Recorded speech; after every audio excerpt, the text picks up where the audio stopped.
Hello and welcome back to coverage here at GP Montreal.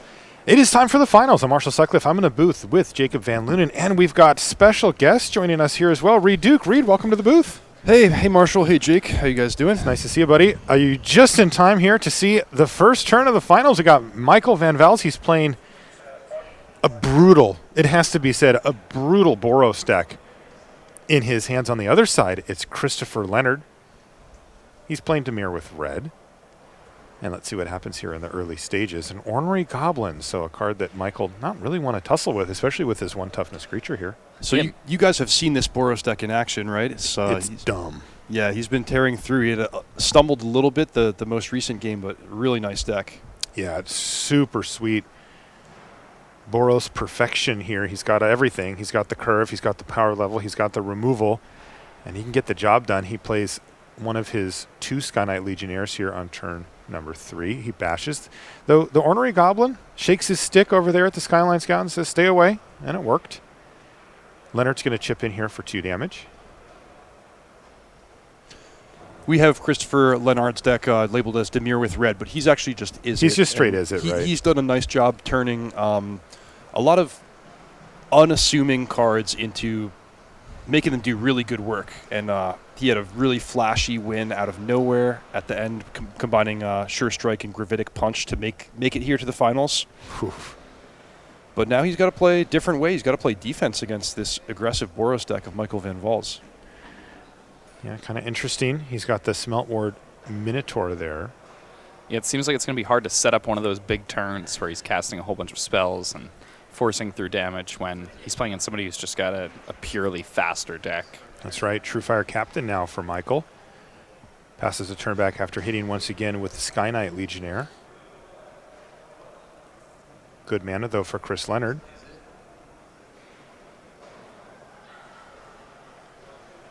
When I first saw these 4 colored mana symbol cards, I was convinced that it was not going to happen with any sort of consistency, them coming down in the 4th turn. Mm-hmm. I was wrong. You thought they might be a trap? Well, not necessarily a trap. I just thought they were like turn 5, 6 plays. I see. I've been watching them happen on turn 4 all weekend. Yeah, the presence of a guild gate in every pack helps smooth it out so that you can actually cast those, it turns out. Absolutely. In the meantime, we see Christopher Leonard. He's using Radical Idea. What do you guys make of this? Leonard attacking despite Michael Van Vels seemingly having a much more powerful board position. Yeah, this is very brave here from Christopher. And if I'm Michael, I'll tell you what, I would take note because Chris won that game in the semis, like you said, kind of out of nowhere. And the Izzet deck just in general has the ability to pile on huge amounts of damage in one turn. And Michael's going to have to really try to figure out, can I actually just race here? What an aggressive play here from Christopher. Jake, what do you make of this? Is one of these players just wrong, or is this the type of game that lends itself more to attacking than to blocking? So I think both of these decks are very bad at playing defense. And Christopher probably assumes, and perhaps correctly, that if he tries to play a defensive game that he's just doomed, especially with the True Fire Captain on the other side of the table. So here the thought process is that I need to keep on attacking. It's like playing Ixalan Limited. If you ever start blocking, you're losing. So both these players recognize the role of their deck. And I think Christopher here, he's thinking to himself, if I ever start just blocking, then I know I'm going to be losing the game. So I need to remain aggressive. Though it looks like he may just have to pump the brakes just to survive at this point. Yeah, this is a tough spot now because Michael Van Vel said, you want to race? Sure. Did Michael mentor onto anything with the True Fire Captain? No, I think he might have missed that. And that could make the difference because that's the difference between Christopher being dead to potentially just 2 attackers along with 3-power flyer as opposed to Yeah, it's been a long weekend for Michael, flyer. But he's played pretty tight in the top 8, but perhaps a little misstep from him there. We'll see if it actually punishes him or not.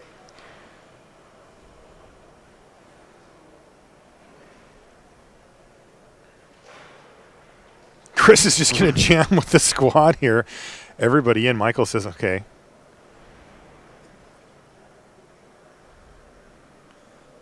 No blocks here?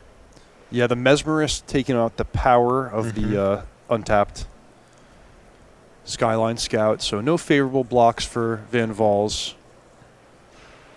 I assume there must be something like a capture sphere here. Got to be something big on the side for Christopher Leonard and try to win this race. Even as it sits, if he has a capture sphere, he's dangerously close to death. He's trying to run it about as close as possible, but everything's in the red zone. This attack's lethal. But Chris would not have attacked the way he did if he didn't have some way to interact here. It's going to be unexplained disappearance on the True Fire Captain. And note how Christopher forces Michael to commit his attackers before revealing his trick here.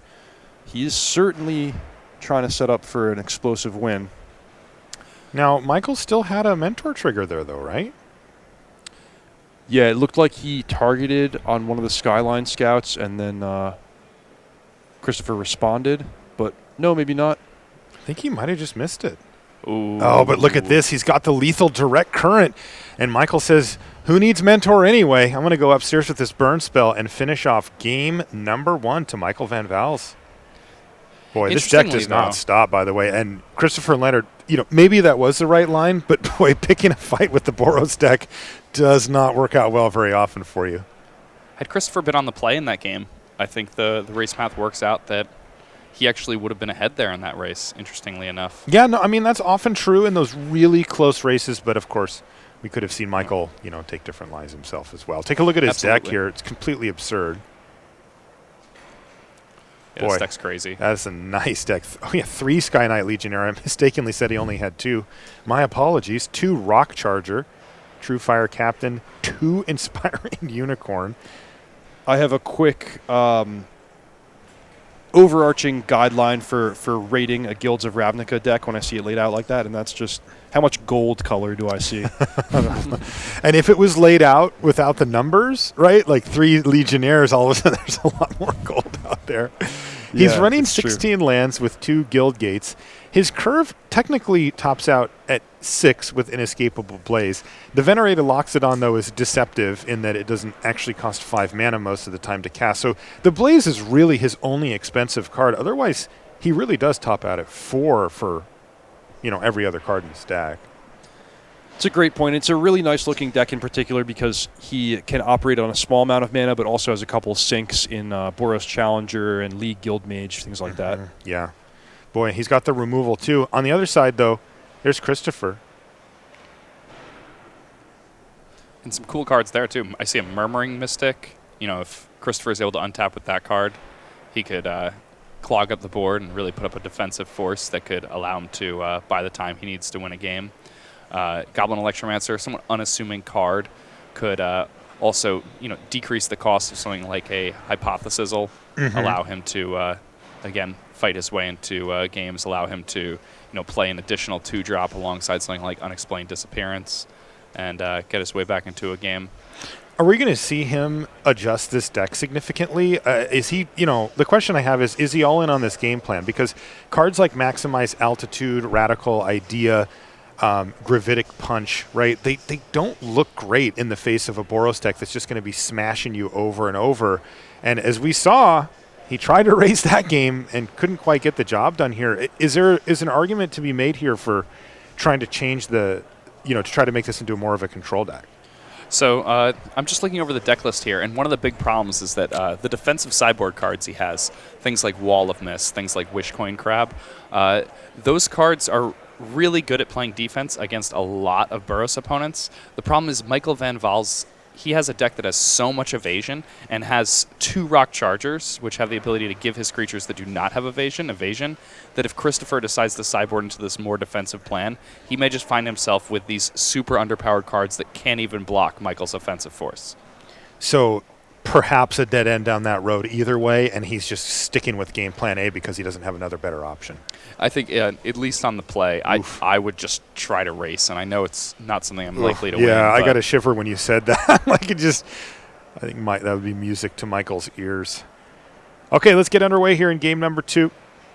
No plays thus far. No 1-drop there for Michael. No 2-drop, at least yet, for Christopher.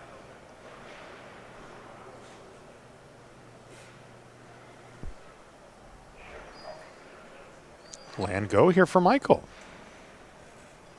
Radical idea, though, for Chris on end step means that he at least gets to see a few more cards. Kind of the backup mode for that card. Triggering all types of stuff in his deck. With a land here, we can see Sky Knight Legionnaire doing what it does best. Enter the battlefield tapped and attacking. And right away, a good clock. There's Whisper Agent, though, so at least Chris is going to do something with his mana this turn. And maybe could start to try to stem this this damage race back in his favor. He's going to get rid of an island with Surveil before drawing his card for the turn. May as well attack. What else do you have, though, Chris? That's the question. 3, 17.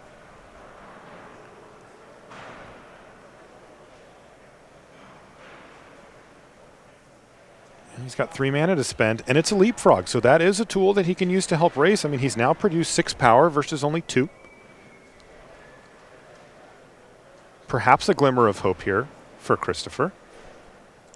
I think I also see a maximize altitude in Christopher's hand. So Okay, so more damage. yeah, he's a lot of ways to force through damage. Yeah, that sends both his creatures to the air for the price of 1 mana. Even gets an extra damage out of the deal. This is getting interesting. In the meantime, Michael's just going to attack with Sky Knight Legionnaire, but what is the follow-up? This is important.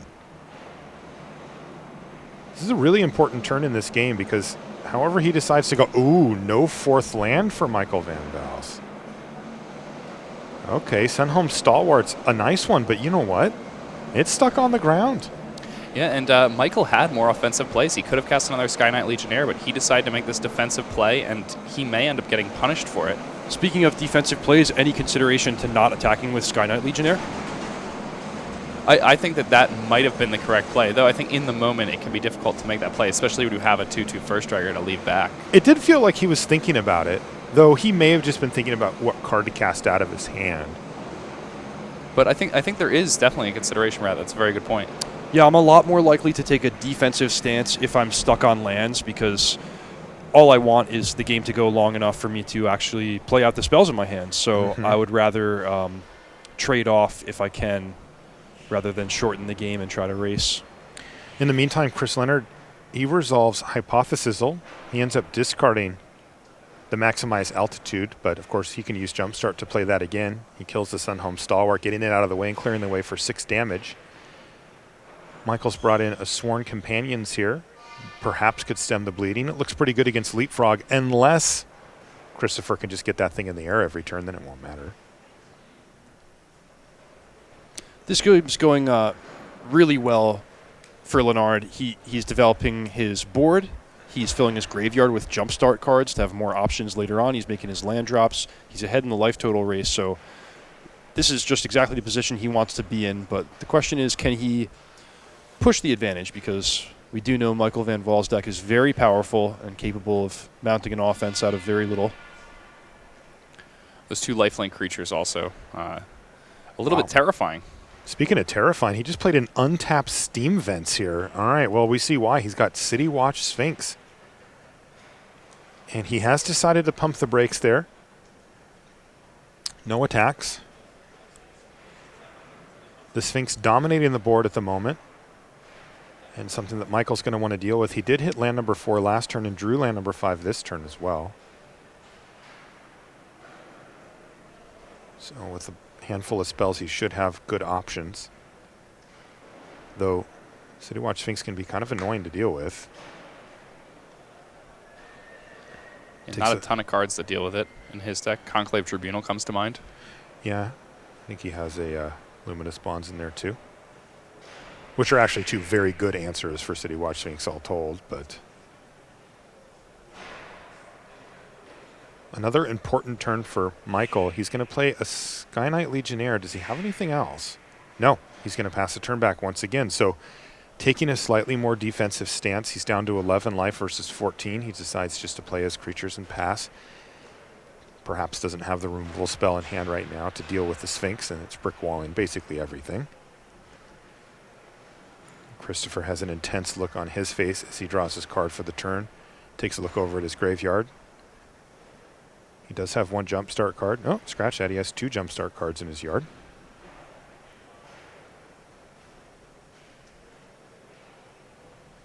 Okay, Smeltward Minotaur once again now for Christopher.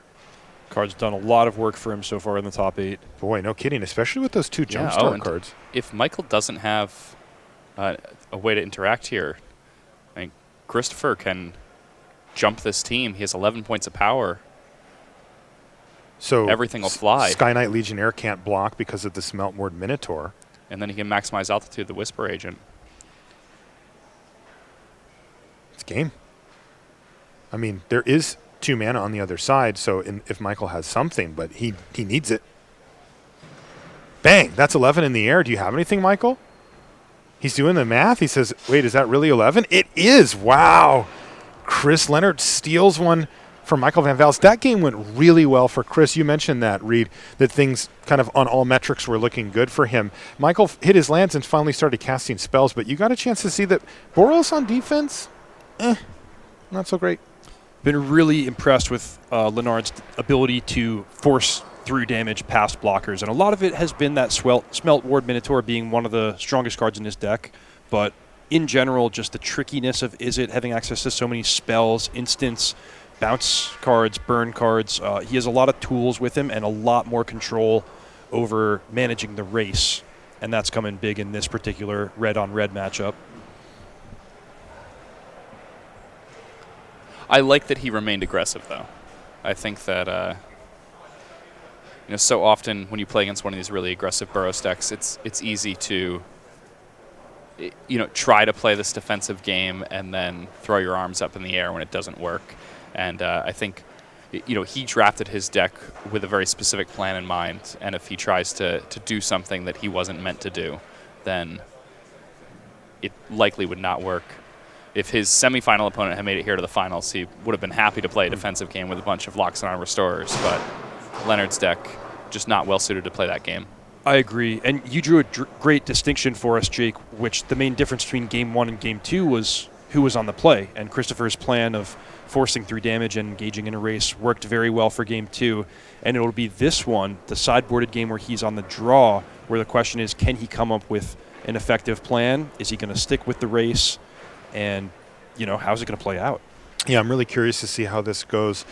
A lot of it, of course, depending on Michael's draw, right? Christopher is the one who has a little bit more flexibility, right? He can play some card draw spells. He can kind of cycle through his deck. He has some more expensive spells that he can leverage if the game goes a little bit longer, where Michael's a lot more one-sided, right? I mean, he he came to beat down, and that's plan A, and he doesn't have much of a backup plan beyond that. So if he can get out on the front foot, he can force Christopher to have certain answers at certain times, and if he doesn't, he could win the game. If the game goes a little bit longer, Christopher's going to be able to leverage those more expensive spells and that flexibility. So it's really going to be important for Michael to have a good opening hand with a good curve. The good news for him, boy, his deck is built for that. It is built for speed, and it is streamlined on top of it. One of the key cards I want to keep an eye on for this Game 3 here with Christopher Leonard on the draw is Goblin Electromancer, of which he has 2 copies, but a matchup that's so fast and so much about efficiency. If Christopher is able to play multiple spells per turn off the back of Goblin Electromancer, that can be the difference between giving Izzet the leg up versus Boros just running him down. Michael looks like he has a 4-lander here with both of his colors. And I think he's capped he has. All right, land go. This is it. This is the game that's going to decide who's going to take home the $10,000 and the trophy. And we are underway. No 2-drop from Michael Van Vels. That is interesting.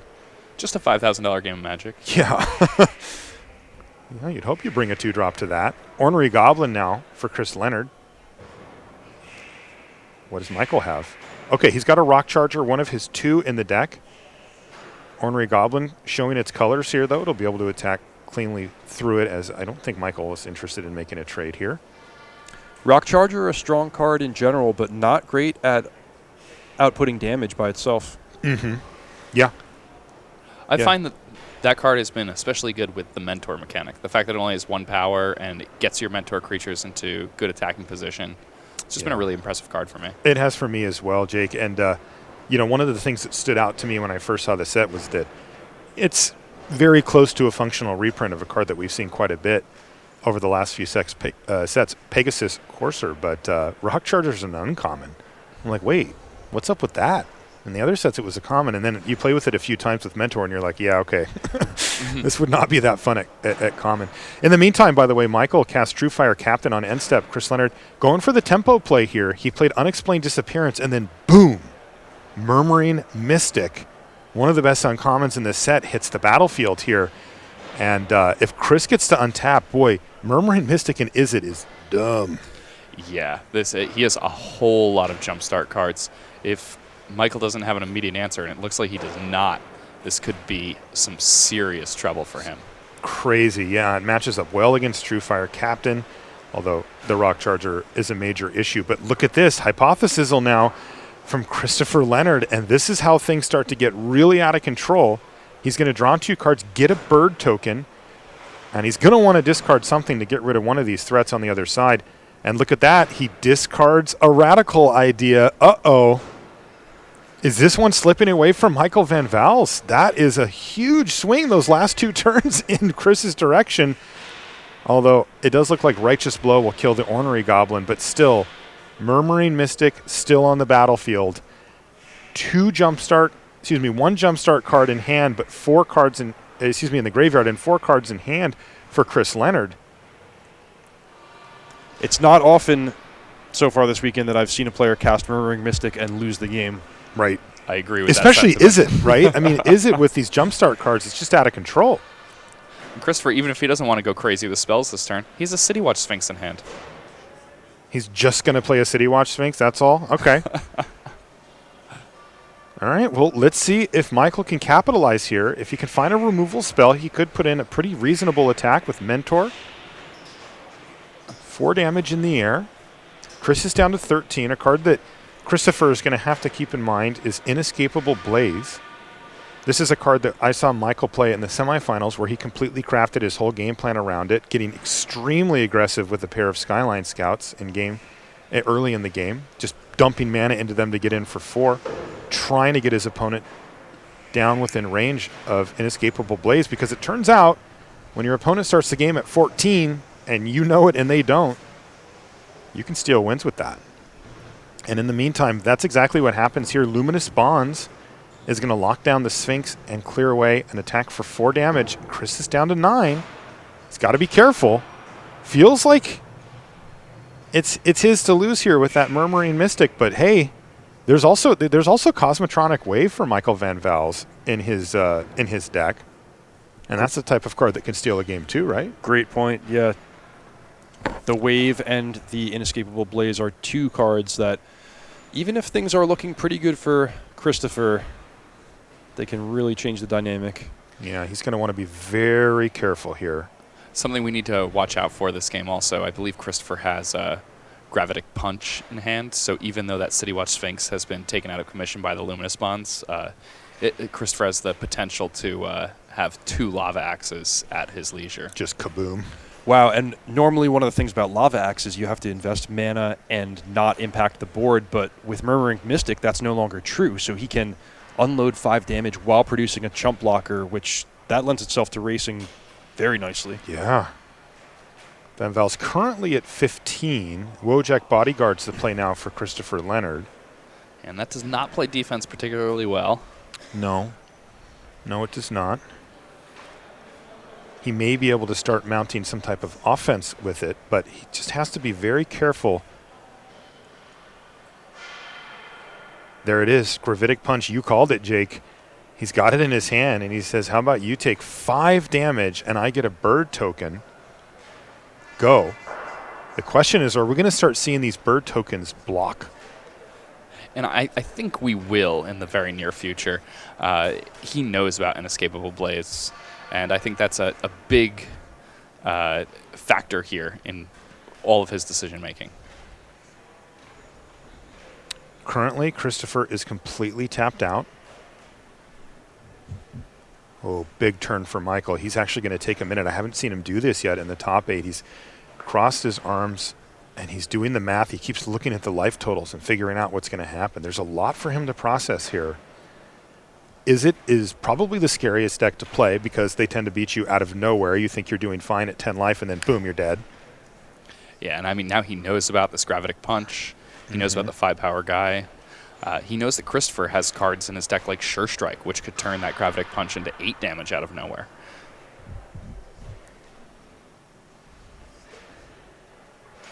Yeah, and you see Michael doing math now.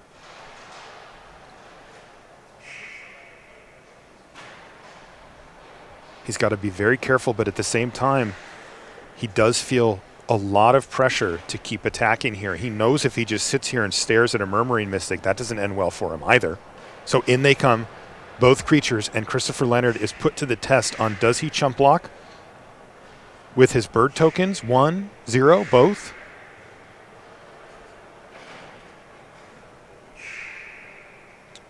I not don't an think easy 0. decision. I think the only one I can rule out is 0. He's in a really good position here. I don't think he wants to lose the Inescapable Blaze.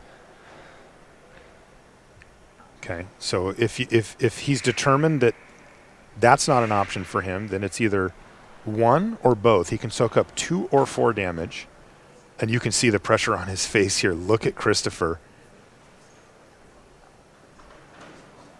Wow, there is some serious tension down in the feature match area right now. You said it a minute ago, Jake. This is a $5,000 game of Magic. The winner of this game will take home $10,000 and a trophy. The loser still gets $5,000, but boy, that's a big gap. And Christopher here, I think he realizes this right here is perhaps the moment where he makes the decision that will decide whether or not he I brings just saw a home. hand motion. He took it. Whoa. Chris Leonard, no fear, just says, sure, I'll take it. I go down to 5. Whoa.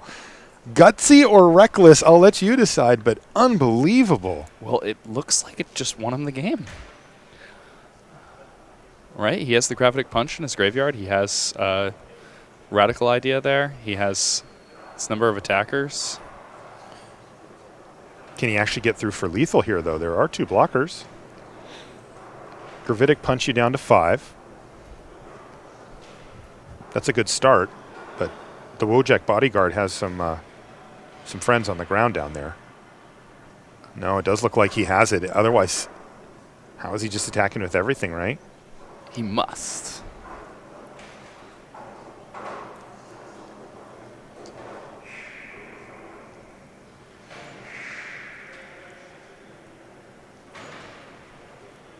Looks like he's deciding if these are going to be his attacks.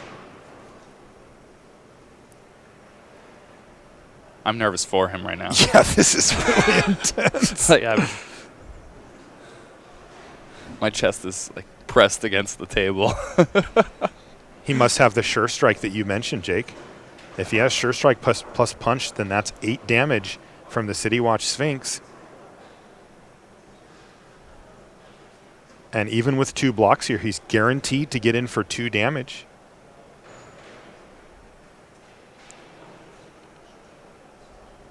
Michael Van Vel's once again doing math, but he's certainly realized that blocks are a must. These are 2 pretty easy blocks. And that's 2 damage through. If he has it, it could be over right here. Does he? Yeah, I think he does. Oh my goodness. There it is, 2-mana Sure Strike. My City Watch Sphinx. Get Gravitic Punch. You do have to discard a card, but he has one to discard, and that's going to do it. Christopher Leonard wins GP Montreal. Bang, bang, with a punch. Wow. It's quite a finish for Amazing. Christopher. Stealing games left and right with that Is It deck. And congratulations, Chris Leonard. You are our champion. Wow, great stuff from here. He's our champion here in Montreal. Reed, stealing them.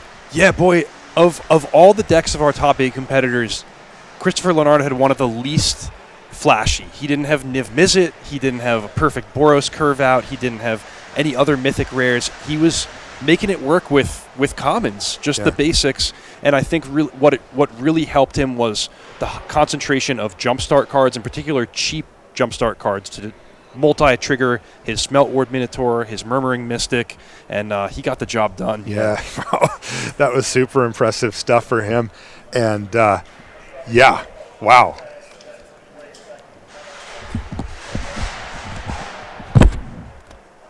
All right, well, we're going to bring We're going to bring Chris in here for his winter interview, so let's bring him over here. And we'll get a quick word with Christopher. Here, put this on for me, Chris. Oh, man. And welcome to the booth, our GP Montreal champion, Christopher Leonard. Congratulations! Thank you. Hey, let's get this trophy in here too, because they'll get the shot on us in just a minute. Dude, you just stole that thing, man! Punching, and you somehow found a way to be faster than the Boros deck, and that was no joke. I'm sure you saw the list. That Boros deck was the real deal. Yeah. How did you do it? Man, I'm just doing greater amount of damage than they does. Yeah.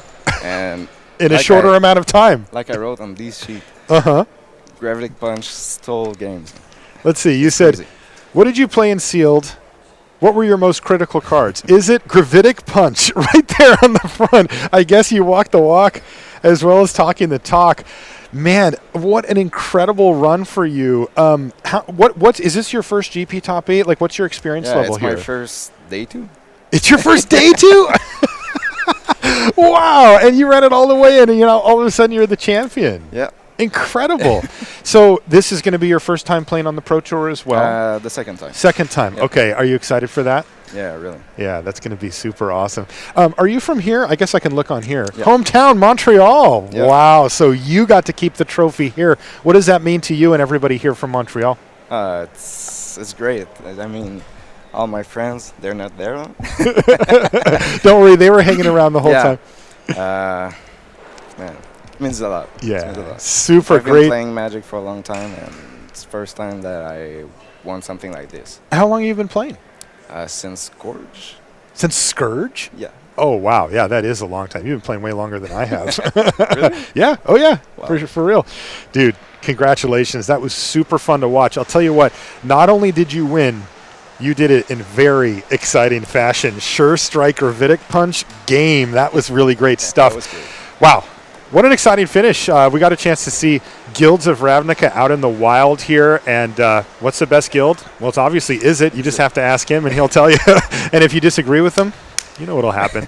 So that's going to do it for our coverage here from GP Montreal. Thank you so much for joining us for the weekend of limited action. We really appreciate you taking the time. We've got great events coming up in the coming weeks as well. We certainly hope you'll join us for those. We want to take a time to thank everybody here that helps make this event possible, right? These things do not run without the judges and staff that help make these Grand Prix weekends go. We really want to say thank you to them and to Channel Fireball Events for putting on all of these events as well. And of course, to you for coming to hang out with us. Once again, congratulations to our champion, Christopher, and for everybody here on the coverage team. We'll see you next time. Bye-bye.